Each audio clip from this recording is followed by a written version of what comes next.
What's going on, everybody? RJ Ochoa here from SB Nation's bloggingtheboys.com. Hope all is well wherever you are. We hope you're happy, safe, healthy, and that you are ready for the schedule. That's right. The 2022 NFL schedule comes out this week. We'll have a lot of content available for you surrounding that at bloggingtheboys.com, on the Blogging the Boys podcast network, and here on the Blogging the Boys YouTube channel, where we are live because it is Tuesday at 5 p.m. Central Time. We go live every single Tuesday for our Blogging the Boys Roundtable. You can watch it both live or after the fact, and you can, of course, listen to it on our podcast network. Joining me for this particular roundtable is two beautiful baritone voices that you can, in fact, hear all throughout our podcast network from all the way across the pond. It is from the UK Cowboys contingent, Paul Stewart, on Twitter at IMPStew. At our 6 o'clock position, it is the one and only, the old guard of Blogging the Boys. He watches over the wall. Nobody passes through it. It is Tom Ryle on Twitter at TomRyleBTB. We may or may not be joined at some point throughout the roundtable by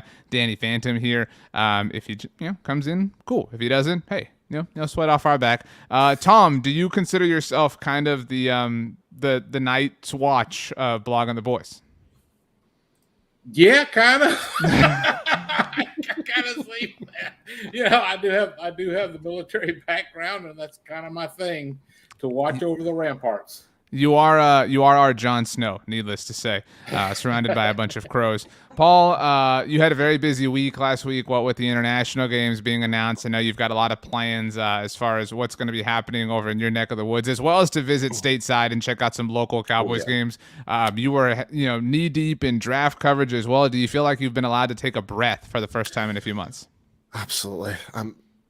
As much as I love the draft process, I'm just so glad it's over, and now we can actually watch actual rookie minicamp, OTAs, actual football, and everything Cowboys related now. So not thinking about players that potentially be Cowboys, we're actually thinking about the actual Cowboys now. So I'm all happy about it. I am upset with the Cowboys, Tom, because they have not released the jersey numbers for this year's rookie class. Every other team's, dropping them out. I know. We've been waiting. Their rookie minicamp, the Cowboys rookie minicamp, gets started on Friday. It will run through the course of the weekend, so we'll have a lot to discuss, obviously, once that gets going. But in the meantime, we're kind of wandering through the content wasteland, where we're just kind of hitting refresh, wondering when the Cowboys are going to ultimately announce these jersey numbers. Tom, are you like me? Are you part of the old guard when it comes to jersey numbers that hates the new way that things work? I hate this. I like Kayvon Thibodeau for the New York Giants is going to wear number 5. That's the dumbest thing in the world. I don't have the attachment to it. Then you're wrong. Yes, I am glad to be wrong on this one. But it doesn't bother me. It's the number, as long as I can kind of have a feel by the first week of the season who's wearing what. I'm happy, so I'll know who's out there. Which is always, especially when they get to backups in there, I'm always going, who is that? What's that number? Where's that? But it doesn't really bother me, and I don't know. I think Micah Parsons looks sharp in 11.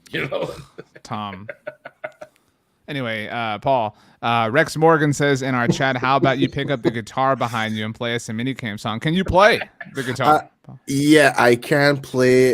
If you want some heavy metal variety, I do play a little bit acoustic. But so everybody knows when we started the Worlds Team, the show that Paul co-hosts with Meg Murray, although she was absent last week, I said I sent them a bunch of samples. I said, hey, here's some samples for intro songs, outro songs, whatever. Paul, no, this isn't gonna work. No, I need heavier. I need more metal. I need heavy. So I had to dig deep in order to find it. Kind of like we're digging deep now, Tom. This is a weird week where there isn't a lot going on. So to be frank with the viewers and listeners, we don't have a rundown. We don't have anything on our minds, specifically, unless you and Paul do.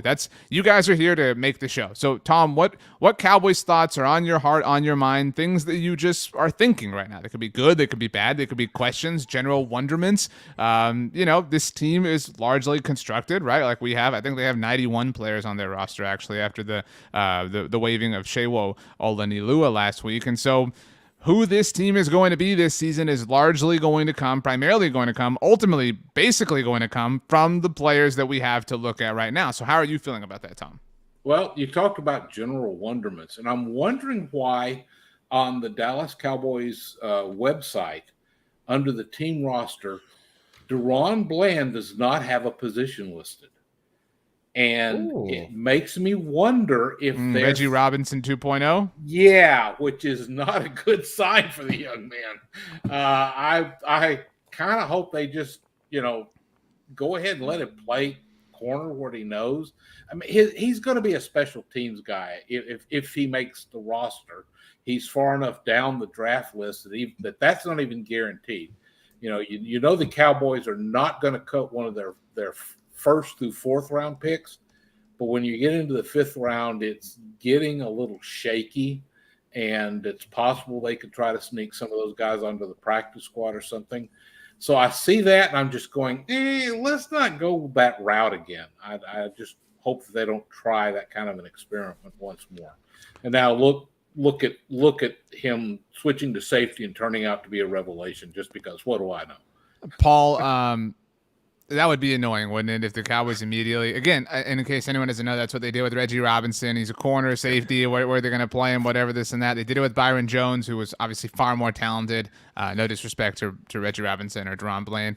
That would be very classic Cowboys to be like, and there's somebody every year. Chidobe Awuzie, Jordan Lewis. I mean, somebody's going to get snaps at safety. So why not Deron Blaine? Why not go down that route? See, I'm one of these people. It doesn't matter if it's safety or corner. Like, I'm one of these type of people. It's like you draft the position that you want them drafted for. You don't draft the guy and slot him to somewhere else. I cannot stand that. Like this is the whole scenario with like I get the whole Tyler Smith pick. I get it. Like best player available, but with Tim's of like said Deron Brand, I'm like, what is he? Is he cornerback? Is he safety? Like, what was his position? Like, you know what I mean? It's just like I want like proper pure position of him playing that position through his professional career. Somewhere he actually is familiar of, he can actually play rather than trying to learn and develop. I'm one of these guys that just wants to instantly win, Yeah. And on the Tyler Smith thing, at least they've got a history of pulling that one off. Yeah. Because La'el Collins was probably the best guard we've seen since they moved him to tackle. They haven't, I think, found a player of his caliber. But yeah, they haven't pulled it off so well in the secondaries. And I'm like you, I just hope they do the right thing with the kid and give him a fair chance, because I think if moving, especially when you're kind of a guy that's inherently on the bubble as a fifth round pick, that just puts him in a disadvantage he shouldn't be at. It's an interesting way to operate. Certainly, you're right. The Cowboys have a history of success, though, back to the Tyler Smith point.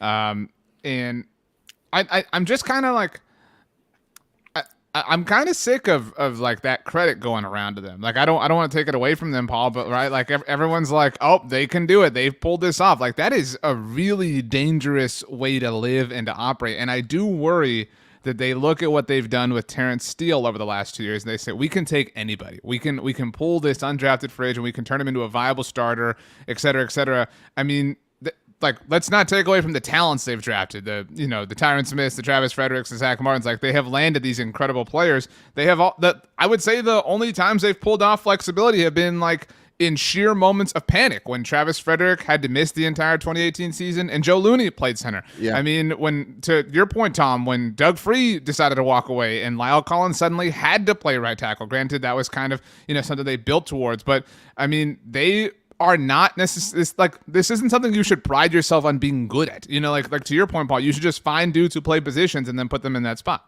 Yeah, exactly. I mean, it's the same with like Micah Parsons last year. We were shifting him to defensive end. Don't get me wrong, he did a good job. Yeah, he was getting reps during training camp. That's Moinka's point in the chat. Says, I don't care what position a player ends up playing, just be productive. Some excel at different positions. Heard of Micah Parsons? To your point, Paul.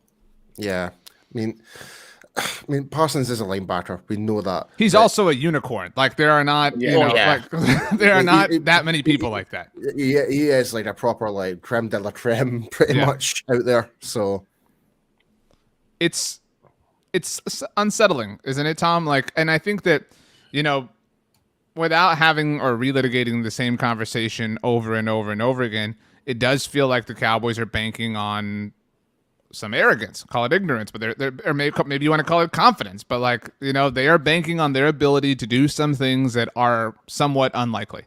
Yeah, overconfidence, I think, is the way to look at it. they see being successful in the past and miss all the times they weren't. And it's which is a natural human tendency, but you'd think running a multi-billion-dollar sports franchise, you'd try to take care to be a little more self-interest or a little more introspective, self-critical, and try to make sure you don't make those mistakes. And that's obviously not in the Jones family DNA. So that's just something. I do feel like this year I'm looking at what they've done in the draft with a clearer eye myself than I have in the past. And the fact that they picked 24th, that they came up with a name that we weren't expecting, and just looking at what they did with some of the other players, I'm not going in expecting them to roll out 4 or 5 of these guys as starters right off the bat, like we all seem to talk ourselves into. I don't think these are all going to be fines. We know some are going to fail. I actually just have submitted a post trying to come up with a different kind of a grading system, and understanding that some of these guys are not going to come out of the gate setting the world on fire. That doesn't mean they aren't going to be successful by the end of the season. We need to take more patience, and some may be long-term payoffs, and we should expect at least a couple of them to get pushed off the roster and maybe onto the practice squad. That's just the nature of the beast when you've got 5 of your 9 picks are after the 4th round, when you're really digging.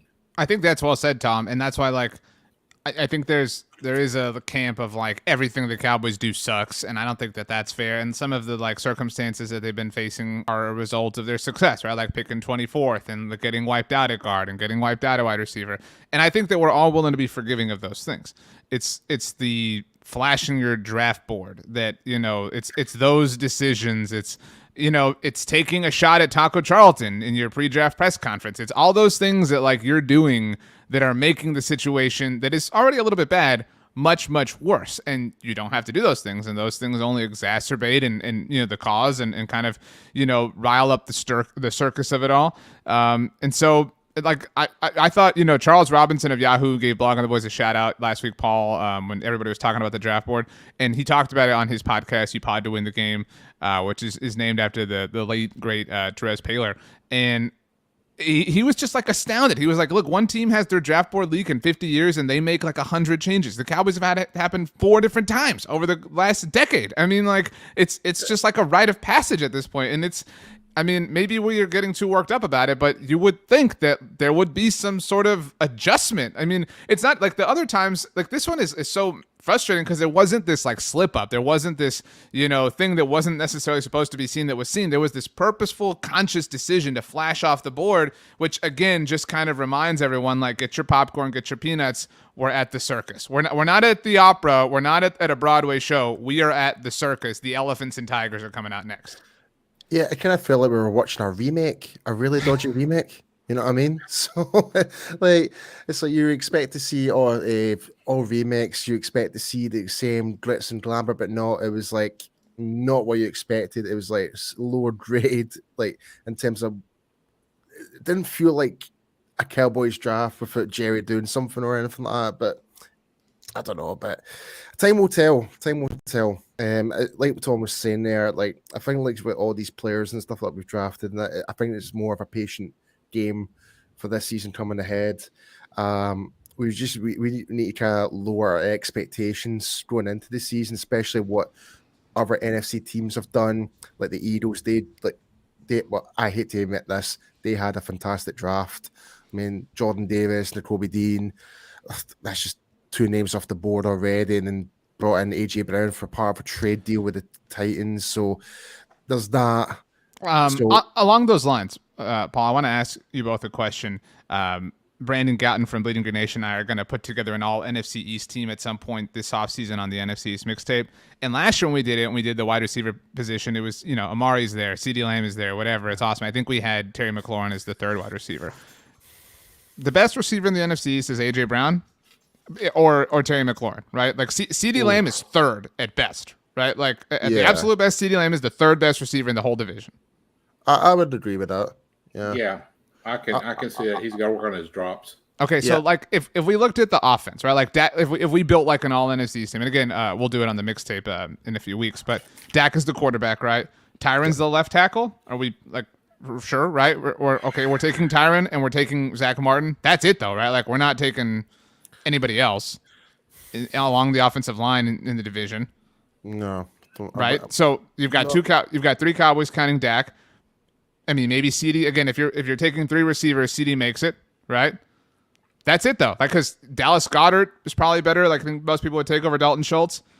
I mean, this is it's a little bit humbling, and you said it, Paul. Like we have to recalibrate expectations. Like, do you think that's fair, Tom? And I think it's so interesting, Tom, when Mark does such a great job at like reflecting on Cowboys history, and we've always talked about how the Cowboys have failed to live up to the hype after a year of success. And you look at all of the last, division title winning seasons, 2007, 2009, 2014, 2016, 2018. The next years after all five of those, it was, all right, they're going to the Super Bowl. They loaded up. They did their thing. Like they're improving upon last year. I think the highest the Fever got was probably in 2015, maybe 2016 if you extend it one more window before Tony Romo got hurt.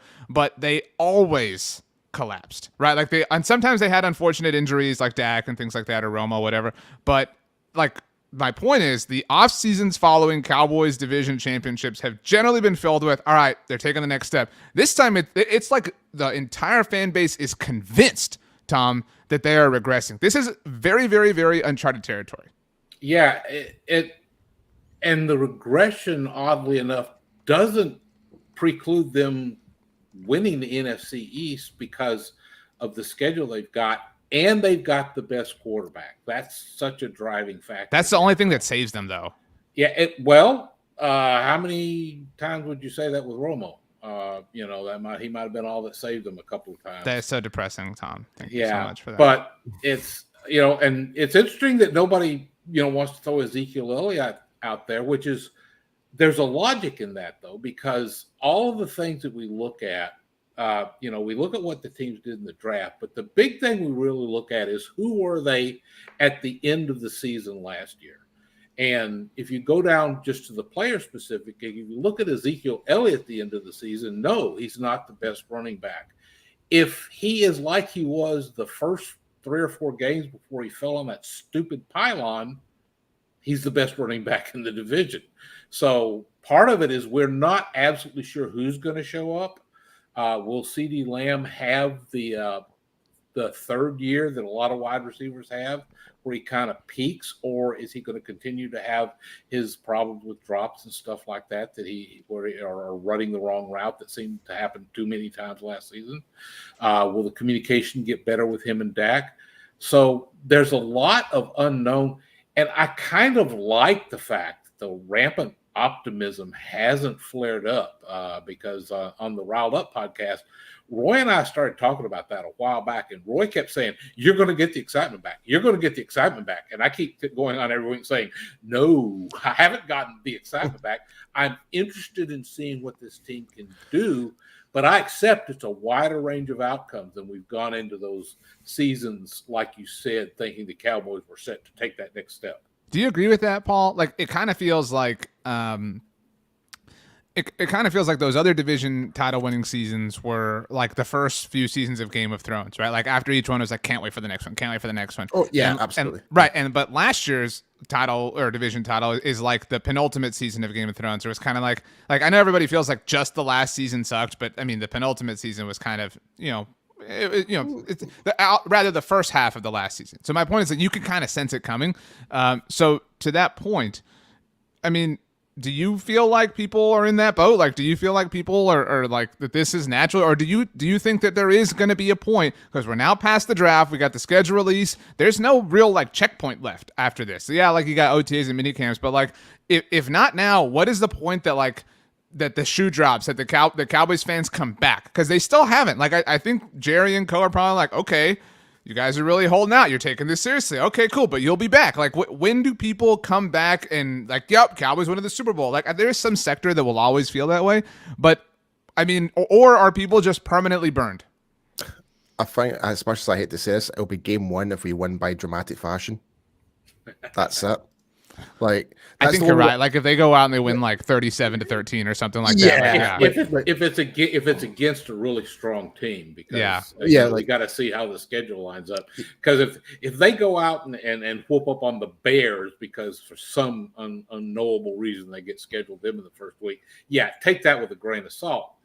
And I'm going to be fighting that the whole way because we've seen the Cowboys have these flares of what seemed like brilliance just come up and then lay an absolute egg the next week. And I'm trying to lock that stuff into my mindset. I'm interested to see the season. It's not exciting because they're going to win. I'm really interested to see how this plays out and what works and what doesn't. And I think it's maybe a little more enjoyable because I don't have these expectations that could get dashed. Paul, how do you feel? I completely agree. Like, it's like every year we were like, especially last season, we had a lot. Like, we pretty much laid all the eggs in the basket, saying we're pretty much trying to go for it.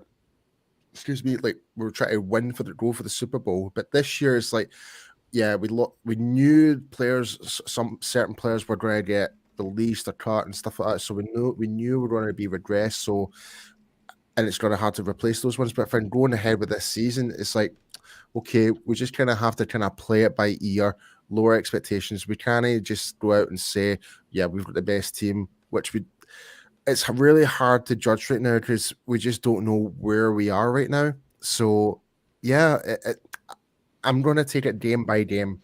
So Moinka says, yeah, let's pump the brakes on the excitement, manage your expectations game by game. And then Ethan, I think, like that's our mindset, right? But we all will become emotionally swayed at a certain point, and I think Ethan hits this nail on the head. Says, "I'm still pissed off, but I can't hold a grudge come kickoff." Right? Like once the ball's in the air, like and the toe has met it, like everything's out the window. It's just like complete and total, pure, unadulterated fandom. And I think that they're relying on that. But there is this sense. And we keep talking about it, but like there is this sense of apathy. This in no way means anything, but I did find this interesting. I don't know if you saw this, either of you. I tweeted about it earlier today, but on Monday, ESPN released their fantasy football rankings because the draft is over. And again, like fantasy football, real life football, totally different things. But I really do find this to be interesting. So this is PPR scoring formats. And again, these are their rankings in May. But Dak Prescott comes in at QB9. Zeke Elliott comes in at RB20. Zeke Elliott viewed as the 20th best running back. And again, this is fantasy, and there's, so again, like, it's all somewhat tongue-in-cheek, but, like, that is the perception, right? Like, that and Tony Pollard's RB33, in case anybody cares. The highest-ranked Cowboy is CeeDee Lamb. He's the 7th wide receiver. Dalton Schultz is also the 7th-ranked tight end, for what it's worth. And to give full context to maybe how not great this evaluation was, Chris Nager is the 12th ranked kicker, and so he might not even wind up making the Cowboys team. But I think that's part of it, Paul, is that like the main characters, so to speak, like if you consider this like a show like Game of Thrones, the main characters are kind of changing, right? Like the main characters, for anyone who's like been watching the show, so to speak, for the last few years, like you've got Dak, and that's it. Like, Zeke is kind of fading off. Amari's gone. Like Dalton Schultz is the new, like, who was the woman in red? Like, that's who Dalton Schultz is. Like this big character that comes in. You have no idea, whatever. You know what I mean? Now you've got Tyler Smith. Like, Connor Williams is gone. Like even Jason Garrett's gone. Jason Garrett was like Rob Snow. He was around the entire time, and all of a sudden he's just gone. So like the thing, like even the show is changing, Paul. So it's difficult to like keep emotional connection just off of that alone, let alone the fact that the Cowboys are also not having success. I just love the fact you are using Game of Thrones characters to justify it. That is just outstanding. But yeah, it's. I completely get where you're coming from. I'll give Seat the benefit of doubt. It more down to the fact that our central point of our O-line has not been great since Frederick has been there since he retired. Sure, that's a fact. Would that have something to do with it? The fact that the A gaps are not getting like well is blocked or well communicated within the O-line, possibly. But I mean, Zeke does show up to camp in good condition. I don't know if it is just down to mental block or it could be it is down to the O-line. So not to kind of throw excuses left, right, and center here, but it could be something. But Tom, do you think? Sorry, Paul, but so I think we'll all admit, like maybe people are scoffing at the way ESPN has evaluated Zeke through the lens of fantasy, but however you feel about Zeke, I think we all agree there has been undeniable regression from the peak version of who he is, right? Like I think anybody, even the most like ardent Zeke supporter, Tom, would admit that. I think the most troubling detail of that isn't even his contract or anything like that. I think where we are all concerned and frustrated has nothing to do with Zeke, but it's that he's not the same player that he once was, but that this coaching staff, or rather this team, will not adjust around that. He can still be a useful player who can contribute to you, but he cannot be this classic vintage Zeke, and they seem hell-bent on making him that player. And arguably drafted to try and double down on that. That Tom, seems to be I wish the you whole. hadn't said that, dude, man. That seems to be the whole reason that Tyler Smith was brought in to give them a good run blocking left guard. So I agree though completely with your thing that I'm a little disturbed by the mindset of this team. It's like the ghost of Jason Garrett still haunts the halls of the Star. Telling them we're going to have a balanced running attack because that's important. Oh dear. Jason Garrett is the hallway of, what is it, like, what's the Game of Thrones, the hallway of no faces? That's Jason Garrett, where Arya Stark was like learning the like whatever technique it was. Wow, that was super depressing. Well, I'll tell you what the red wedding for me was for Jason Garrett was that 4th and 1 where he punched the ball against the Houston Texans back in 2018. Across the 50-yard line. That was a good time. Thank you for reminding us all of that, Paul. Appreciate that. I thought I'd just join in the references, my friend. So, okay, then we've been really negative. So what's there to feel positive about? Like Micah, Dak, Jalen Tolbert, CD? Because that's the other thing, like CD is wide receiver 7, and this is fantasy. So like some of this is that like the volume is going to be ridiculous for CD with Amari Cooper out of the fold. Do we really buy that, Tom? Like, do we really think it's like this is the third year for the last 88? Dez was the like incredible 2012 season where he blew up. I mean, Dez was a monster. That began the ascension that we saw for the next 2 years after. Are you buying that? Do you buy that stock, or are you kind of like wait and see? Like, do you not trust the offense to necessarily lean that direction? Oh, I don't think they will, because just like with the idea of having the balanced offensive attack, I think Kellen Moore is really big on spreading it around. And then there's the other factor that especially to start the season, Lamb is going to be the guy that everybody's trying to take out of their offense. They know he's going to be their main target, and they're going to try to stop him from getting the ball, which is going to force Dak to find other receivers. So from a production standpoint, I don't think he's going to just run away with a lot of things. And if they're going to be successful, they're going to have to get some more production from Tolbert or Washington and hope Gallup doesn't take too long coming back and is still able to play at a good level when he gets back on the field. So, I don't really think that I think there's a reason to kind of think that Lamb is not going to be a good fantasy target, and it's going to be interesting to see how it plays out as far as overall team success, which may be why they're trying to get the running game going again. I don't know. Paul, I don't mean to steer back negative, but I thought so Kelsey Charles had Jane Slater on Girls Talking Boys on our podcast network last Friday. Very, very good conversation. Certainly encourage everybody to go back on our podcast network and listen to that. And Jane said something, and I don't want to read too much into this comment, but Tom mentioned James Washington right now, and James is like the forgotten player. Nobody mentions James Washington's name whatsoever when we talk about the Cowboys. That has never been the case. He was the first external free agent signed this offseason. But something that Jane mentioned when she was talking about the wide receiver position, because they were talking about the draft and Jalen Tolbert and everything, and she said if he makes the team, and I'm not trying to like read into Jane like, oh, whoa, James Washington might not make the team, but like that at least exists in the realm of possibilities. And so if he doesn't make the team, all of a sudden, like, I actually kind of think that would be a good thing, Paul. And I say that not to speak ill of James Washington, but that would suggest, wouldn't it, Paul, that Jalen Tolbert is just balling out of his absolute mind, and that Dallas believes that he can be a legitimate complement to CeeDee Lamb, at least in the interim while Michael Gallup's out, and then, of course, be the third piece once they're all back and operating out of 11 personnel. Absolutely.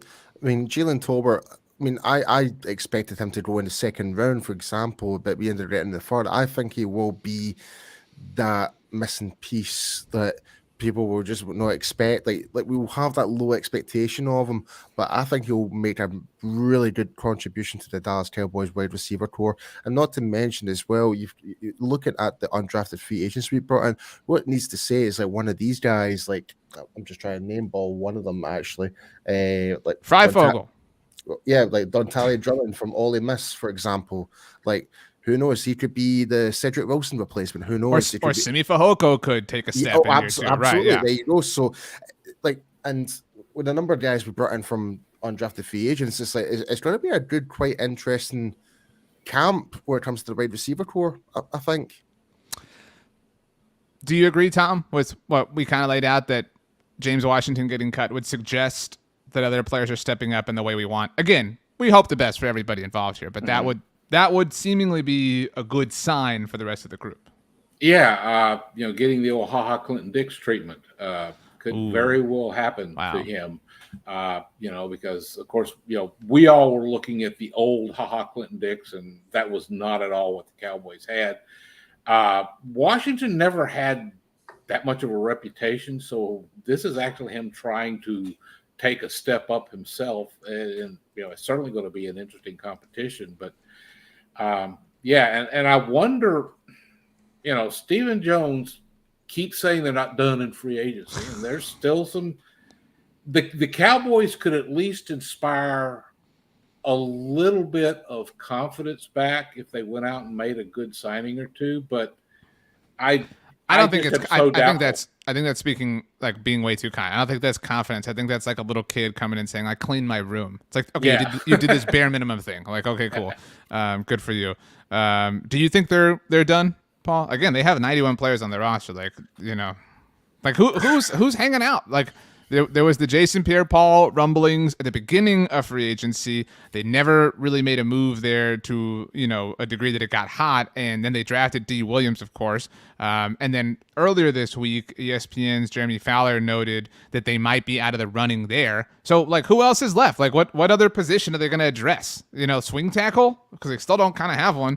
I mean... Well, Matt Lewitzko, like the guy we brought in the fourth round. If that's their plan for a swing tackle, knowing the situation with Tyron Smith, then they deserve all of the criticism they've gotten this offseason. I mean, I don't know. I mean, I still feel as though we still need to kind of like get more depth in the O-line. Like we did address center on undrafted free agency. Like we got Lindstrom in. We got another center from BYU.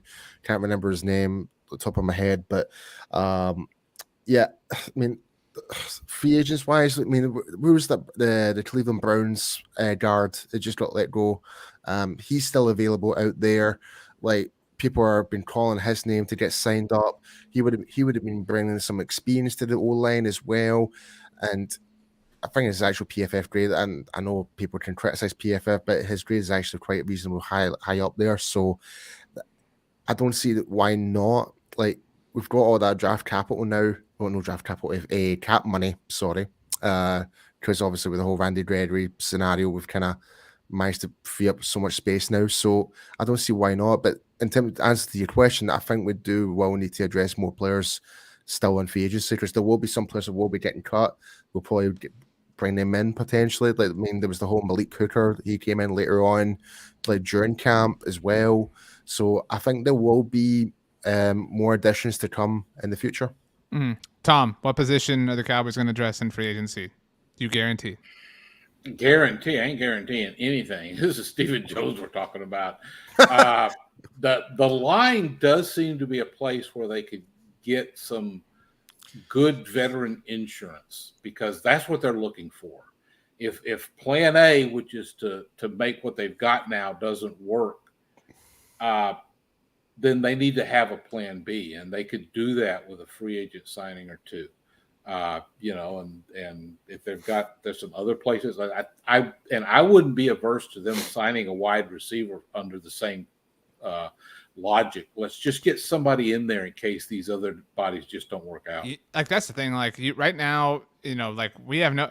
I will say, and again, I'm not trying to be negative here, but they're already being very cautious when they talk about Michael Gallup, right? Like they're already saying he's going to miss a couple of games. So like they're right now they're leaning on the like optimistic side. You know what I mean of their projection. So what's the pessimistic side? Like, you know, like is he out like half the season? So if you need somebody else, like go get Julio Jones. Like go get Jarvis Landry. I would love to get Julio. Like they don't have a weapon like that. They don't have a throw it up in the end zone. Let like old school Dez climb the ladder, go up and get it. Go get Julio Jones for that, and we'll forgive a lot of things. Is that fair, Paul?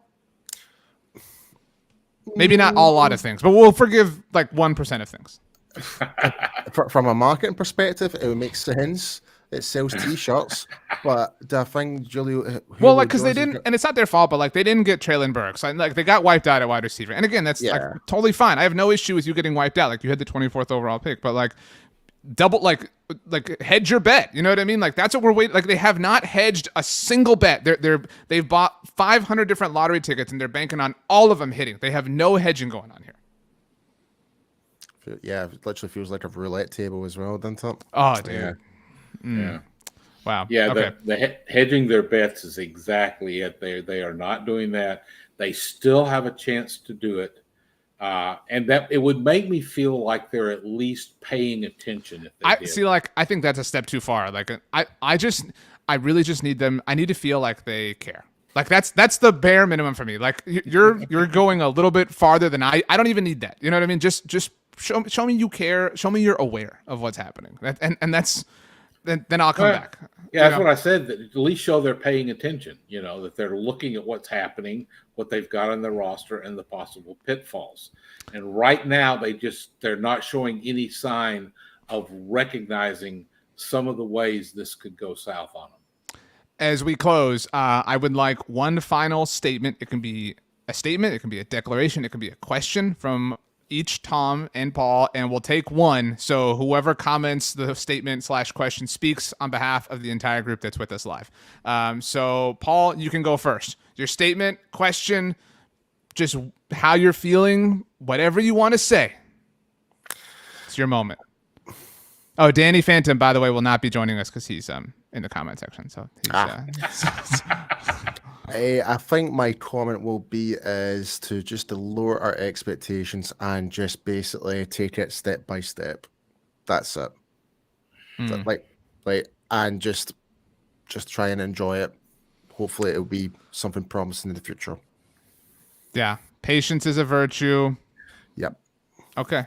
I'm going to go ahead and pull the comment from the feed now. I like Ethan's a lot. Ethan says, I've tried to convince myself all off season this is addition by subtraction. Kind of like your point, Paul.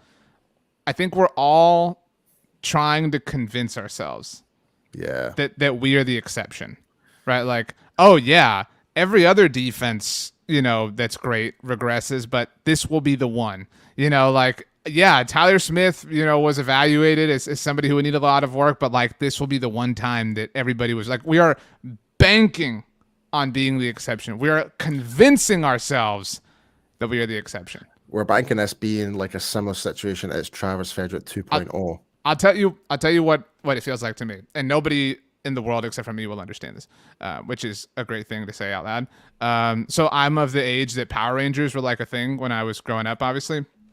And when I was a little kid, I might have been like 6 or 7 years old. I put something in the microwave to warm up, right? I did not, everything was fine. I did not know at the time that you're not supposed to put tinfoil in the microwave, right? And so I put it in and there were like blue little lightning strikes, like spurts, right? Yeah. And I was watching it which again, in hindsight was rather dangerous. But again, everything worked out, like nothing blew up or anything. But I was watching it and I was convinced in my 6-year-old mind that like, I was becoming a Power Ranger. That like, the blue lightning was like, like about to give me my like Power Ranger powers. So like I really, really thought that that's what was happening. This Cowboys offseason kind of feels like that to me. Right, I need to ask you this one. Did you actually go up to the microwave and say that's morphin time? And I did not, but I really, really thought that. I really we've all, when we were all little kids, we all had thoughts like that. Like I was convinced. I was like, this is it. Like this is the moment. Like I'm, like Zordon's about to hit me up. Like I got this. So, but anyway, Tom, what is that? Was my declaration. Tom, what is yours? Well, I just want to say as you said, the one thing the Cowboys have that's a big plus is Dak Prescott. And for the rest of the offseason, whatever they do, don't let him get in the car with Jerry Jones. Wow. Anyway, okay. Moinka says, go Power Rangers. Thank you very much to everybody. Moinka also said that Paul has never made a random noise. So right on. Okay, well, the schedule's coming out. I guess last thing, I've already made some schedule predictions. I know we've had a lot of content around the schedule on the podcast network, but give us one schedule prediction, Tom, and then one schedule prediction, Paul. It could be Thanksgiving opener, final game, one primetime game, like anything you want, but give us something relative to the schedule that is absolutely going to be the case. By the way, it was announced today that Tom Brady is the future top analyst for Fox, which means he is going to be in our lives a lot since the Dallas Cowboys play a ton of games on Fox. But Tom, your prediction. Oh, crap. I don't have the home and away games. I tweeted it out a little while ago if you want to go look that up. And Paul will nobly, while you take your time to do that, go with his prediction. I'm going to say Bengals at home is going to be the home opener. You think Bengals are the home opener? Mm-hmm. It's bold. Okay, I like it. Lyle versus Tank. Okay. Yep. Mine, as I buy Tom more time. Because my computer's slow.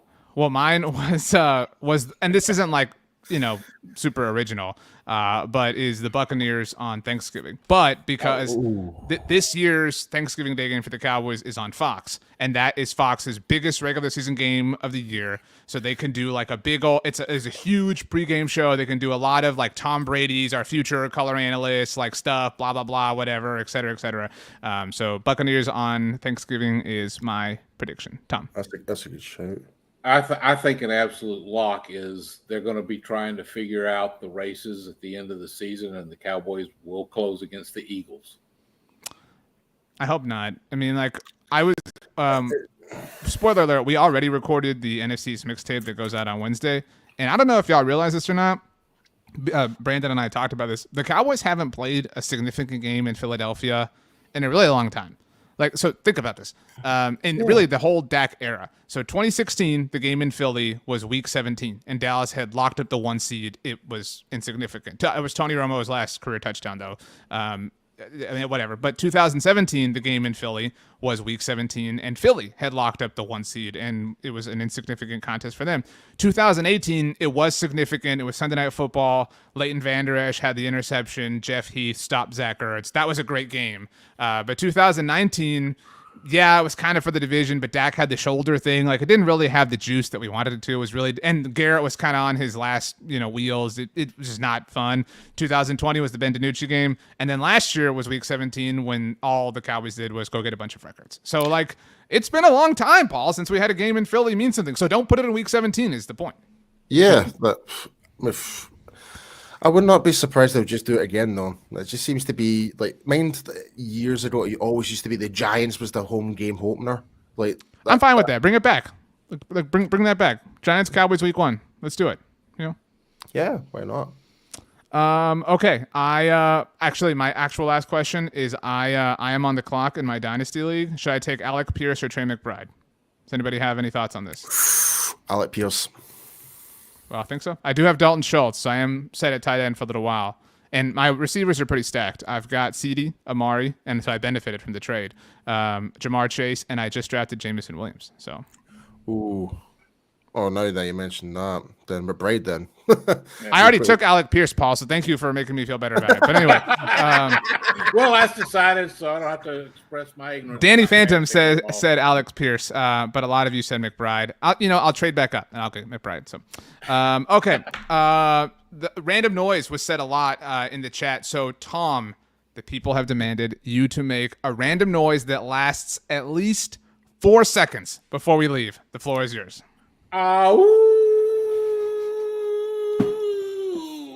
Shout out Leighton Vander Esch.